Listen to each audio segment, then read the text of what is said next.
What if your walks weren't a negotiation, they were a calm conversation? That's right, you got to stick with us. That way we can have your walks being more enjoyable for you and your dog. All right, so we're not going to take the K9 GT side by side today. We're going to take the golf cart, so let's go. All right, we're going to a client's house today, get some obedience work in, get some steps in. We're going to take Luna girl with us. Luna, let's go, load up. Up, up. Go girl. Yeah, she's ready. What do you guys think? I think she's ready to rock and roll. All right, guys, so what do I do with the golf cart situation with the dogs? I think it's super important to always have them somewhat restrained, whether it's on a harness or a flat collar. You never restrain them on a prong collar when you're driving, right? So as you can see, Luna is on the flat collar, but on her neck, but it's tied off. So if she was to want to jump, she cannot go that far to make that mistake.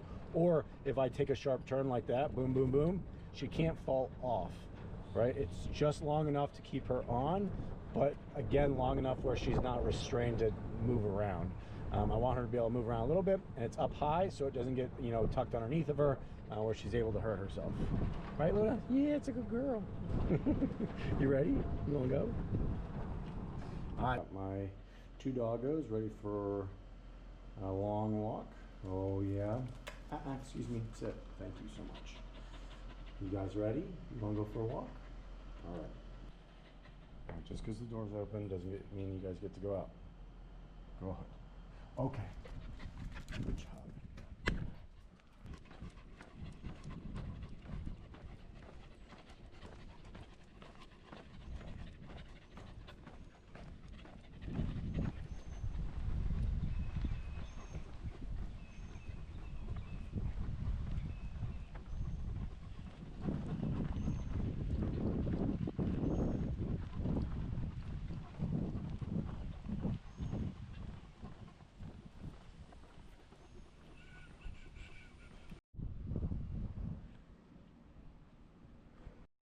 So whenever I'm picking up poop, I always have the dogs sit, so at least I know they're steady and they're not going to drag me anywhere as I'm bending down picking up poop. And also the fact is I don't know what's behind me, so they can stay focused on doing an objective like sitting and not focused on something else like dogs walking by, people walking by, getting distracted, getting up.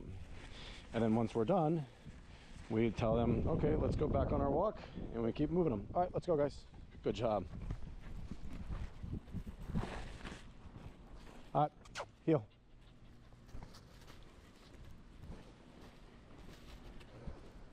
Putting them back in a heel position where they need to be as we're walking.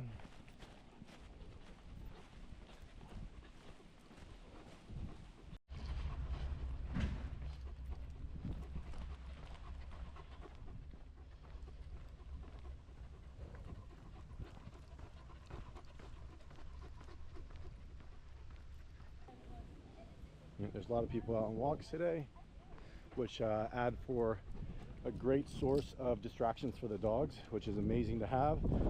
So if you have the opportunity to walk your dogs in more trafficked areas, this is super important to do. That way they get used to seeing people, but get used to not actually communicating with those people. So yeah, so even birds, look at this. Luna used to love chasing birds, but we've been teaching her, impulse control. Listen, not every bird you get to see, you get to chase after. Luna, leave it. The leave it command is a super important command that your dog needs to know to be successful on a walk, because they're gonna have things that are gonna distract them that you're gonna need to pull them back from. Here we go. This is one of Luna's least favorite locations because of the sound that the bridge makes when cars go over top of it when we are walking. So we've been working on her being more calm and confident while going across it. You can go to my left, sir. No worries. Thank you very much. All right, and that's a great example of controlling someone coming at you like on a bike.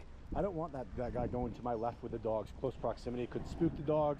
You know, Elon, he's a what we call like a farm dog, which is a little bit more territorial than some other dogs.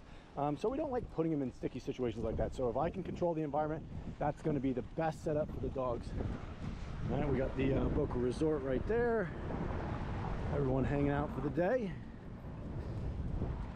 This is the bridge I was telling you guys about, right? It's a see-through bridge here. But when when the cars go over top of it, it makes a big little raspy sound. And Luna's gotten so much better with this. She used to try to freak out and run as soon as the cars would pass by. She's doing so much better, as you can see. But again, the only way we can get her to get over things like that is to put her in front of things like that and do it. Start testing her, having her go through it. We're not forcing her, but we are forcing her with a lot of positive reinforcement. Let's go, but she can't escape it. She's got to cross the bridge. It is what it is. She'll get over in due time, but what we're not going to do is baby talk her. It's okay, come over the bridge. No, she's going to lead. We're going to lead by example, lead with confidence, and she's going to follow that. Let's go. Okay, break. So we're going to let them break a little bit so they can have a little freedom. And break, all that means is for them to have the leash responsibly, where they're not dragging us everywhere, pretty much like they're doing now. They're both not pulling on the leash. They're walking in front of me. They're not in a heel position next to me. This is where we can kind of let them have the freedom to kind of explore a little bit. So this is not a bad thing. You got to get them to go in and out of heel position, in and out of this, you know, focus, not focus. But at no time do we allow them to misbehave at all.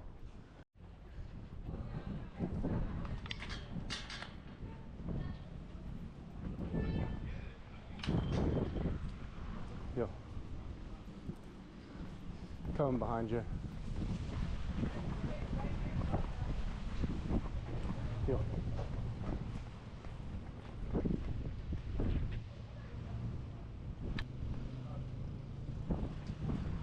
Come on.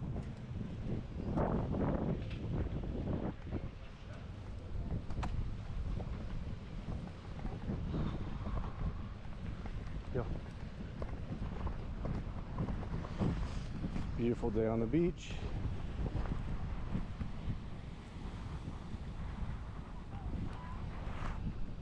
Oh man, the ocean's awful today. It is super, super, super wavy out. Oh my goodness. What do you guys think? Not the best weather, right? Another dog comes on the beach, and our command for our dogs is leave it. That means disengage from staring at it, because Elon can be a little bit more reactive when it comes to dogs, certain types of dogs. So it's super important that we have a strong leave it command to say disengage, don't even think about it. I know you want to bark, I know you want us to let that dog know you're big and bad and you can't come over this way and leave us alone. All right, let's go this way, guys. But we want him to disengage when we say leave it. So a leave it command is super important to have. All right, guys, you can have a little freedom. Break. Of course, Elon's got to hurry up and go mark his territory real quick to let that dog know, this is my beach area. Don't come here. This is my beach.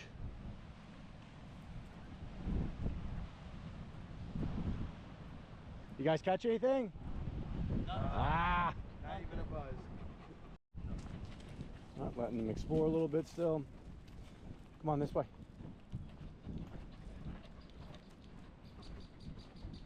They're pretty good about, you know, not trying to yank my arm off when they see something they want to go to. Pretty receptive to disengaging from stuff. But that's all through practice and reinforcement. This same dog could go on the leash with another person and want to drag them all over the place because they have zero respect for them, because their follow through, like we were talking about earlier on the walk, is zero. So when they tell them to stop doing something in the house or stop doing something on the walk, and they allow that dog to continue doing that even though they just told them not to, that dog remembers that for future behaviors and says, you know what, in the past, you know, you really don't make me do those things, and you don't make me, you know, leave it when you say leave it. So like right here, if I want him to leave it, let me set up this leash. If I want him to leave it, I'd say, Elon, leave it, and I'd give him a little tap, and we're moving on. It is not negotiable. Go potties. Like if you want him to, you know, now go potty here and, you know, sniff on stuff, then let him. Just let him know, like, this is your time. This is your free time. You can do it now. Good job, guys. Let's go. We got boats going in and out. Let you guys sit here for a second and watch. So we have strong easterly winds today. which makes it a little bit more difficult for boats coming in and out of these inlets depending on the tide. This boat here is going a little bit wider here because this inlet's been a little bit, let me pause my workout real quick.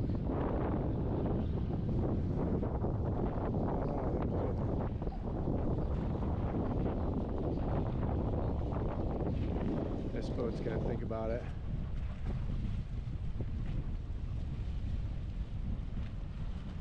What do you guys think? Is he gonna go for it? I think he should. It's really not that bad.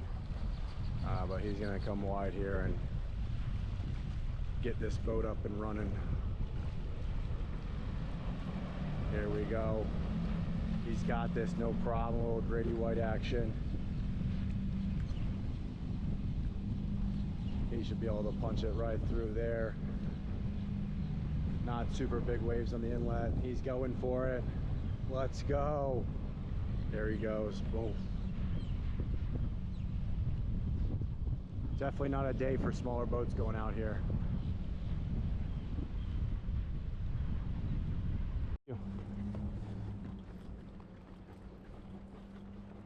Again, when runners are coming up behind you, if you can, direct them to the opposite side. Direct them to around the opposite side of the dog. Again, super important. Same thing with these bikers here. Right, I'm gonna move off to my left-hand side. I'm gonna direct them, obviously with the biggest path here, to my right. Nico, what act like that? Nico is in trouble. I don't know why. I think he cut off the runners. So let's get these dogs ready because we have a small dog ahead that usually means that dogs are gonna be reactive, right? Typical small dog. How are you? Good. Reactive dog. There's things you gotta be watchful. Just not the size of the dog, right? And that handler knew, like, oh man, this dog is gonna be reactive. So she picked him up, which is the worst thing you can do, but that's what most of these small dog owners do. So just pick up their dog, which is not what we want. We want to teach obedience and tell them that behavior is not okay and will not be tolerated. We're not just gonna pick them up. Imagine if every time Elon wanted to like bark or growl at a dog, I'd pick him up like a baby. Oh my God, I actually would probably be pretty big though. If I'm doing it, I'd be a pretty big dude. But could you imagine like a small girl, like that woman picking up Elon every time the dog got reactive? Like, you wouldn't do it. It would be like, hey, no, Elon, heel. Just like that. He's trying to drag over to smell something, to mark on it. Why? Because that dog probably marked. So yeah, we don't do that. We correct and get behaviors that we need them to do, and not just try to avoid it by doing things like that. It's crazy.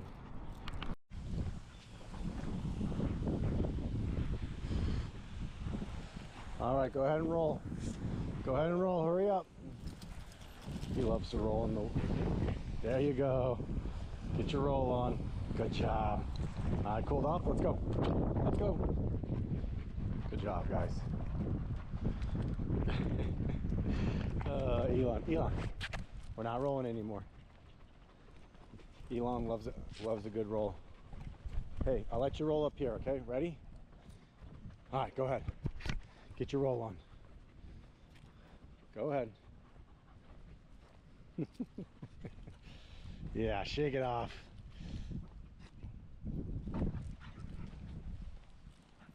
Luna, leave him alone. Luna, hey, let him roll without you trying to interdict.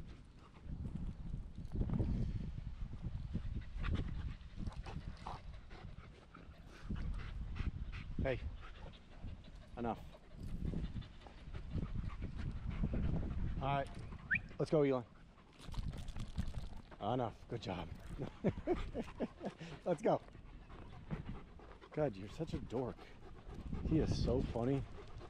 Things he does, and it's so like he's so predictable with it. You can tell exactly, like, once you start knowing a dog, you start reading all their signs, and that's for like the good stuff and also the bad stuff, like reactivity. You have to be able to read your dog, guys. If you can't, then that's a problem. When they have to go to the bathroom, what they're doing, what they're thinking, oh, they're about to be reactive, oh, they're about to roll around, ooh, they want to do this. You should know these things. You should start taking, you know, some type of awareness with their day-to-day body language to start observing these things, to start saying like these are things that your dog's wanting to do. It's going to really help you out in life, both for obedience stuff and just your relationship with your dog. You'd be surprised how many people have no clue that their dog needs to poop. And I'm on a walk with a client, I'm like, your dog's about to poop. They're like, no, he's good. He already pooped this morning. Like, no, your dog's definitely gonna need to poop. I can see it. 2 minutes later, the dog's taking a big poop. Like, come on. All right, and also on your walks, guys, don't forget to reward these dogs. Go ahead and give them some positive feedback when they're healing nicely next to us. Like, let's go, good job, Luna. Good job, Elon. Yeah, that's a good job. You know, give some feedback. And consistency is key.